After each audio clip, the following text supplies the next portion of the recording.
Hi, this is Dan Heisman, Philly Tutor for Chess FM. This is the Improve Your Chess video series for ICC members. We're continuing our series that we've started on puzzles, and I'm going to give you the same types of puzzles that we did in our first puzzle video. We may vary this in the future depending on a lot of things, but we're going to give you 4 puzzles. The first one's going to be kind of a conventional play-in-win/mate puzzle. The second one's going to be, is this move or move safe puzzle. The third one's going to be a what's the right plan puzzle. And the fourth one's going to be maybe a little bit of a different kind of puzzle. So we start out with a fairly well-known kind of position. And in this position, black played knight to g4, and white responded h3, saying, "Go away, Mr. Knight, because I want you to go away now before anything happens to my knight on f3, which is stopping the mate." So the question is, what should black do? Now, in all our puzzle videos, it kind of goes without saying, but I'm not going to sit here for 3 minutes of blank video while you're thinking about it. So what you should do is pause the video, figure out what you would do for black. And when you're sure what your answer is and you've double checked it and all that nice things, then you unpause the video and then I give you the answer. So that's the best way to do the puzzles, is to use the pause button. All right, so again, it's black to play. What would you do? All right, well, as I said earlier, this is a kind of tactical pattern that comes up in multiple openings. I know there's a major line in the Mora Gambit in the Sicilian, which also features this. And we know this is not a Mora Gambit because Mora Gambits would start out e4, c5, and black's pawn would not be on c7. So we've gotten to this similar kind of tactic in a completely different opening. And the question is, what should black do? Well, clearly if black just retreats the knight, then he's not going to have anything. The pawn on b2 is adequately guarded, so that's not a problem. But if you notice, there's an interesting fork here. Black can, instead of moving the knight on g4, can play knight to d4. Well, that doesn't look like it does much because that square is guarded. The problem for white is that the knight on f3 is now overworked. If white plays h takes g4 after knight d4, then of course black will play knight takes e2 check, winning the queen for 2 knights with a winning position. But any other white move is disastrous because if white moves the queen, black will play knight takes f3 check, and no matter how white takes back, black will mate him on h2. And if white plays knight takes d4, then of course queen h2 is mate. So let's look at that. Knight d4. So as we said, h takes g4, knight takes e2 check, bishop takes e2, wins the queen with a great game for black. On the other hand, if white moves the queen, then knight takes check, and it doesn't matter whether white takes with the queen or the pawn or moves the king. It's check, and it'll be checkmate. And finally, if knight takes d4, black will not recapture on d4. He'll say thanks for removing the guard on the mate, and play queen h2 mate. So therefore, after knight d4, black has a forced win. So this is a good pattern to know. All right, let's get to our second puzzle. All right, this one is a is your move safe puzzle. And the move we're going to look at here for black is knight d7. Now I can guarantee you haven't seen this puzzle before. It's not in my book, Is Your Move Safe? And it actually occurred in a student's game at our chess club last week. So the question is it safe for black to play knight d7? And once again, you can hit the pause button and try to figure out whether it's safe. What does it mean that a move is safe? Well, a move is safe if after that move your opponent doesn't have any forcing sequences that win material or checkmate. Forcing sequences usually starts with checks, captures, or threats. All right, so again, you can pause the video and see if you think that knight d7 is safe. All right, well, if you're one of those people who say a move is safe if, it's attacked less times than it's guarded or something like that, well, then knight d7 looks perfectly safe, of course, because it's not even attacked, and white has no way to attack it more times, and so on. But does white have a forcing sequence that could win something? Well, my student was playing a master, and masters are pretty good about spotting these things, and what the master spotted was that if black plays knight d7, it interferes with the queen guarding both the bishop on c7 and the knight on e7. In other words, the queen becomes overworked, and that knight on e7 is pinned. So what the master played, and try to visualize this, I'll show it to you afterwards, but you always want to visualize things first. After knight d7, the master played bishop takes g6. Now the knight on e7 can't take because it's pinned, so black played h takes g6, capturing toward the center. And then white played knight takes d5. Well, again, after knight takes d5, black playing knight takes d5 doesn't work because he loses the queen, so he has to play e takes d5. But that's when you can finally see that knight d7 is a problem, because white can play bishop takes e7, hitting the queen and the rook, and when the queen recaptures queen takes e7, white plays queen takes c7, winning a pawn. So knight d7 is not safe. All right, well, as I said, I'm going to show it to you. You always want to try to visualize it first. Knight d7, bishop takes g6. Well, white's up a piece, black has to recapture. So he does. It really doesn't matter which way he takes, it would not affect the combination. And now knight takes d5. Superficially, that looks like it's not safe because it's guarded twice and attacked no times, but it's really only guarded once since the knight on e7 can't move. And when he takes it with that, now all of a sudden we see that bishop takes e7 is a problem. If the queen keeps guarding the bishop on c7, then the bishop can take the rook on f8. So queen takes e7. Queen takes c7, further hitting the pawn on b7, and white is just up a pawn, and black's in some real trouble, and white went on to win the game. So the answer is knight d7 is not safe, and kudos to the master that my student was playing for finding this combination and winning a pawn. And of course, my student's not a bad player. He's a high 1900 player. So, he didn't look deep enough. When he looked at knight d7, he kind of looked around the board and said, oh, everything looks well guarded here. But of course, that's not a prerequisite for your move being safe. It's helpful. It often means your move might be safe, but it doesn't make your move safe. And this is a good example. Just because everything looks guarded, that doesn't make everything safe. There's got to be no forcing sequences that win material or checkmate. All right, let's get to our third puzzle.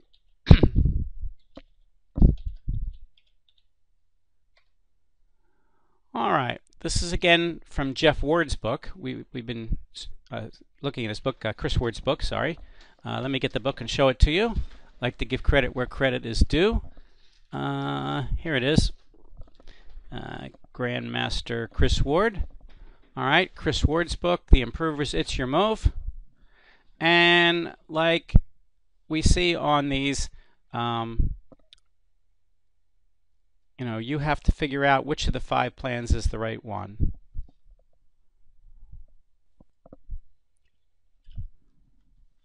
All right, so I'm going to read to you the 5 plans, and only one of these plans is closest to the truth. The other 4 are much further away.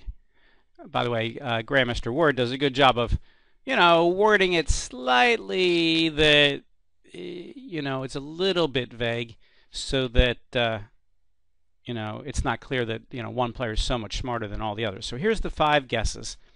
All right, plan A says, this is not, the question is what should white do again? And you're going to pick out which of these 5 is correct. Plan A is not good. A's experience is that knights are tricky pieces and the black steed will be able to sacrifice itself for the currently blockaded a-pawn. With just a king and a bishop versus a king remaining, the game will be declared a draw.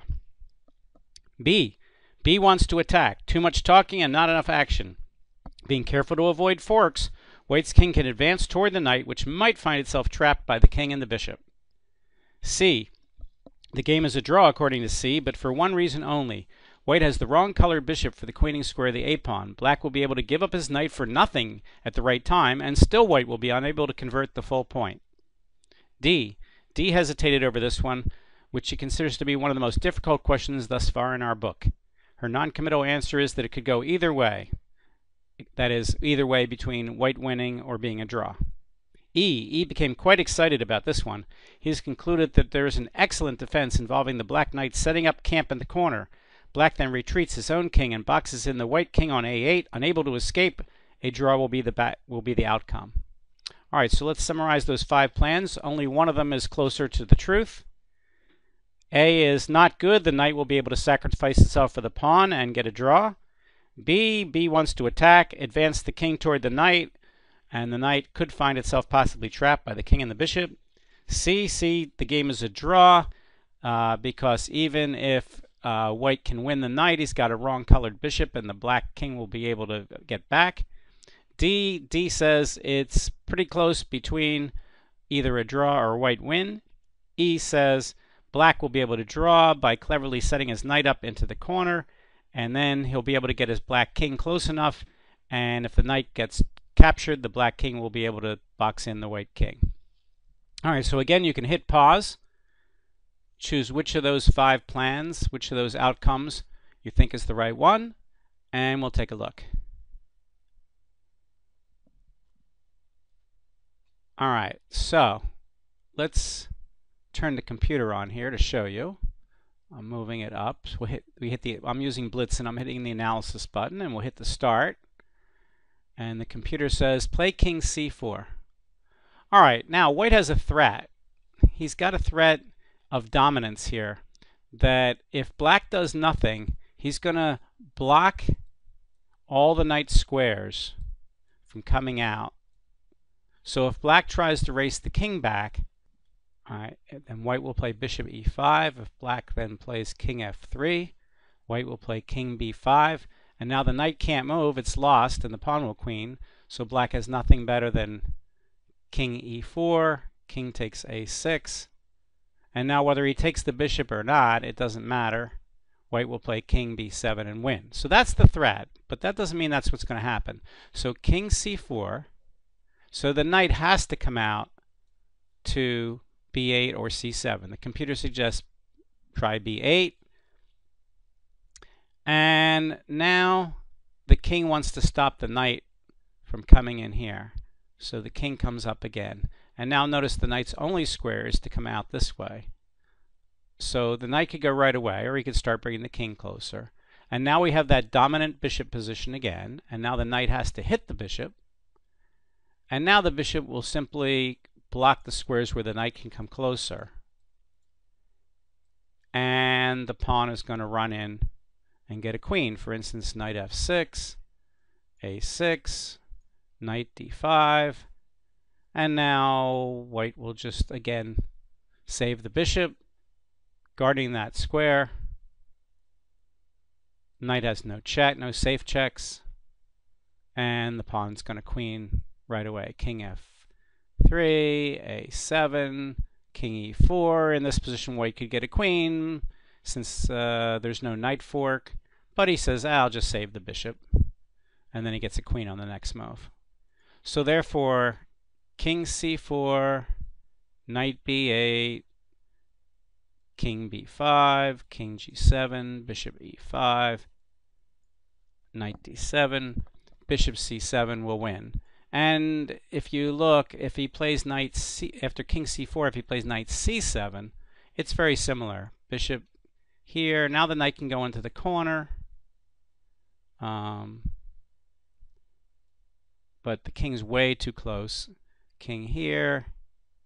If black plays king g7, a7, king f3, and now white blocks him with king d5, and he's going to go after the knight.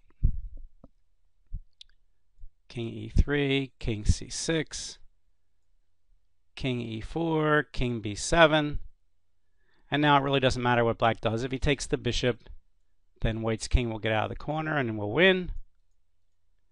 And if he just comes closer, and white goes here, and black goes here, white will just play king b8 and win. So the answer is king c4 wins. Now, who was closest? Well, nobody said this exactly, but Bill was very close. The others were not even close. B was White is winning whoever is to move. The bishop will have no trouble controlling... reading the wrong one. B. B wants to attack. Too much talking, not enough action. Being careful to avoid forks. White's king can advance toward the knight, which might find itself trapped by the king and bishop. Well, it's not completely trapped, but it's trapped out of the corner so that it can't stop the pawn. And that's the only one that's really close to the right answer. So again, Grandmaster Ward worded it a little bit tricky, but that's clearly the best answer. All the other answers are not right. So king to c4, best answer. So if you said B, you got it right. All right, let's get to our final puzzle, which is a little different. We haven't done one like this. Examine. All right, so let's make the board back bigger again. Don't need the computer. All right, so in this position, this is what Jeff Coakley calls a switcheroo. Last time we did what he called a double whammy, where you get 2 moves in a row to checkmate black, or you have to make 1 move that threatens checkmate. Either way, this one is called a switcheroo because in order to checkmate black, you're not going to make a move. What you're going to do is switch any 2 pieces on the board to leave black in a legal checkmate. So let's go over those rules again, because when I teach this to people, they sometimes get the rule wrong. You can switch any 2 pieces on the board, and when I say any, I mean any. Then people say, well, does that mean you can switch a black piece and a white piece? And I go, yes, any. They say, can I switch a white piece with a white piece? Yes, any. Can I switch a black piece with a black piece? Yes, any. Can I switch a king with a piece? Yes, any. So you can make any switch, but it has to lead to a legal position. For instance, suppose you switch the black king on g8 with the pawn on e3. All right, well, this is illegal for lots of reasons, even if it's checkmate. First of all, you can't have a pawn on the 8th rank. You can't say it's about to promote, because and also you can never checkmate a king, even though the king has some squares like king f4. Even if this were checkmate, even if f4 was guarded, this is not a legal checkmate. You can't checkmate a king with a pawn on the 2nd rank, white pawn on the 2nd rank, because you have to move to checkmate someone, or you have to make a discovered attack. Those are the only 2 ways you can checkmate someone, is either you're discovering for a piece or you're moving the checkmating piece. Well, here that pawn couldn't have moved to f2 to checkmate black. So this is illegal for lots of reasons. So what does it take to be a legal checkmate? Well, let's put the position back like it was. For it to be a legal checkmate, it has to be a checkmate that could occur in a game. No pawns on the 1st rank, no pawns on the 8th rank. And as I said, it has to be a checkmate that it could actually occur in a real game. So sometimes when Jeff creates these switcheroo puzzles, there's lots and lots of checkmates when you switch, but there's only one that could legally occur in the game. All the other ones that are checkmates won't. So again, the only thing you're allowed to do, you can't make a move, or if you make a move, your move has to be to switch any 2 pieces on the board, a white with a black with a black, a white with a white, but just grab any 2 pieces, switch the squares they're on, and leave black in a legal checkmate that could occur in a game. All right, so again, hit the pause button, and when you come back, we'll go over the answer. All right, so this is a switcheroo. We can switch any 2 pieces on the board and leave black in a legal checkmate. Well, let's show an illegal checkmate. Suppose I switch the bishop on d3 with the pawn on h7. All right, so let's put a bishop on h7, and we'll put a black pawn on d3. All right, well, is this checkmate? Yes, the queen's guarding f8, the bishop on b2 is guarding h8, the bishop on h7 is checking the king, the queen is guarding g7, the bishop on b2 is also guarding g7. So this is checkmate. What's wrong with this? Well, the question is, what kind of move would white have made to checkmate? As I said earlier, the only 2 ways you can checkmate someone are either move the checkmating piece or discover it. So the question is, where could the bishop have come from to deliver this checkmate? Well, the problem is there's a black pawn on g6, so he couldn't have come from the b1 to h7 diagonal, but there's nowhere else to come from. So there's no legal checkmating move that could reach this position. So even though this is checkmate, by switching those 2 pieces, it's not a legal checkmate. And of course, to solve the problem, you have to have a legal checkmate. So, there's other possibilities. So one of the things you look for here, you usually make some assumptions. You say, let's start with the assumption that the black king is not going to be switched, because that's a major difference when you switch with the black king. By the way, if we do switch with the black king, there is another checkmate pattern which is kind of cute. If we switch the black king with the knight on g5 and put the black king on g5 and put the knight on g8, notice the really neat thing is that knight is now guarding the queen on h6. So this is checkmate. Why isn't this the answer? Well, this is not the answer because White's double checking black's king. He's checking with the queen on h6 and the rook on g1. Well, you can't double check in this way. You can only double check by making a discovery. So you can't double check. The only way a queen and a rook can double check is if the rook was blocking a diagonal from the queen, and then the rook moves along a rank or file to attack the king, and the queen's attacking on diagonal. Well, here the queen's attacking on diagonal, but it's one away. So the rook couldn't have discovered the queen, and the queen couldn't have discovered the rook. So there's no way you could reach this position in a real game. So switching the king and the knight is not the right answer. But as I was saying, you can start out and assume that the black king won't be switched, and see if you can mate him. And if that doesn't work, then you can conclude that the black king must be switched. All right, well, if the black king is going to be mated on g8, there has to be a piece that can mate given the direction it normally does. So for instance, suppose I switch a rook with the rook on d8. Will that be mate?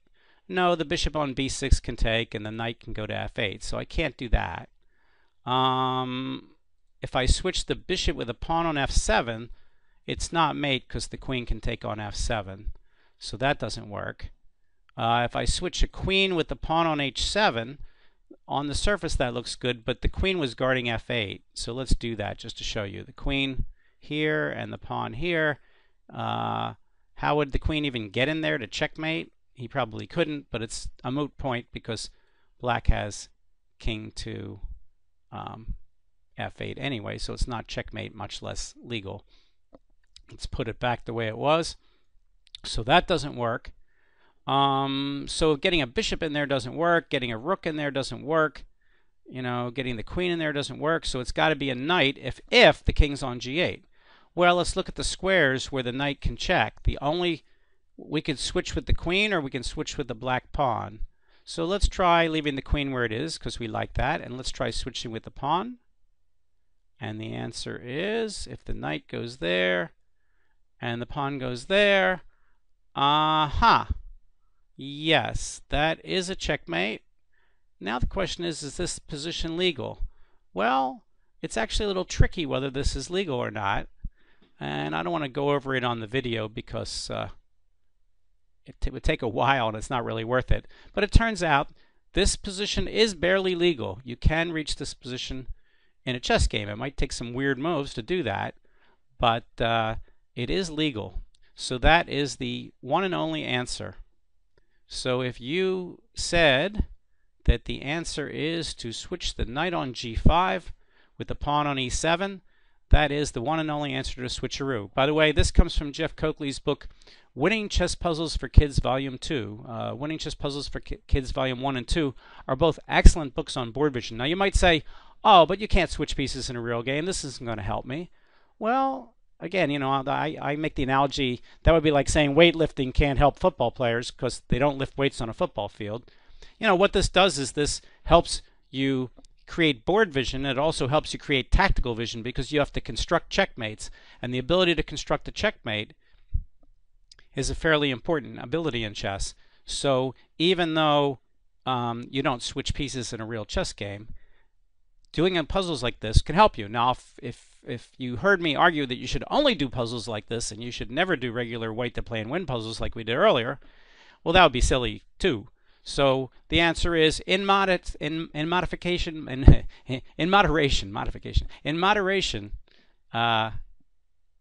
everything's helpful, and doing these kind of problems in moderation I found very helpful for me.